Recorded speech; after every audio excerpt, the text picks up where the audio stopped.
আমরা ঐক্যবদ্ধ হয়েছি। জামাত শিবির আমাদের মা বোনদের ঘরে ঘরে গিয়ে ধর্ম ব্যবসা বেহেশতে বিক্রি করতে যাচ্ছে। আপনারা আপনাদের পাড়া প্রতিবেশী মা বোনদেরকে সজাগ করে দিবেন। জামাত শিবির একটি দল, আওয়ামী লীগের মতো একটি দল, ক্ষণে ক্ষণে রূপ চেঞ্জ করে।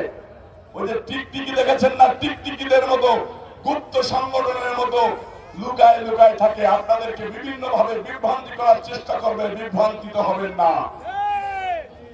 আওয়ামী লীগকে প্রশ্রয় দিবেন না।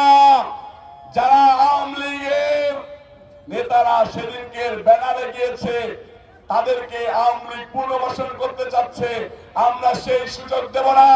আমরা বিএনপির ভারপ্রাপ্ত চেয়ারম্যান জনাব তারেক রহমান সাহেব বলেছেন, মা বোনদের কাছে যাও, এলাকার কৃষকের কাছে যাও, শ্রমিকের কাছে যাও, ধানের শীষের সালাম জানাও। কাজী সালিমুল হক কামাল আপনাদেরকে ধানের শীষ প্রতিষ্ঠিত করার জন্য এদিকে যে পরিমাণ সহযোগিতা করেছে, উন্নয়ন দিয়েছে, সেই উন্নয়নের ধারাবাহিকতা রক্ষা করব। রবিউল ইসলাম নয়ন, কাজী সালিমুল হক কামাল হাতে হাত মিলে ইনশাআল্লাহ। আমার মা বোনরা, এই যে মারা পিসিরা, শুনতেছেন আমাকে? শুনতেছেন? আপনারা সবাই ধানের শীষের লোক না? তারেক রহমানের লোক না? এই যে শত শত হিন্দু মা বোনরা বসে আছে, একটু হাত উঁচু করে দেখান তো, হাত উঁচু করে দেখান।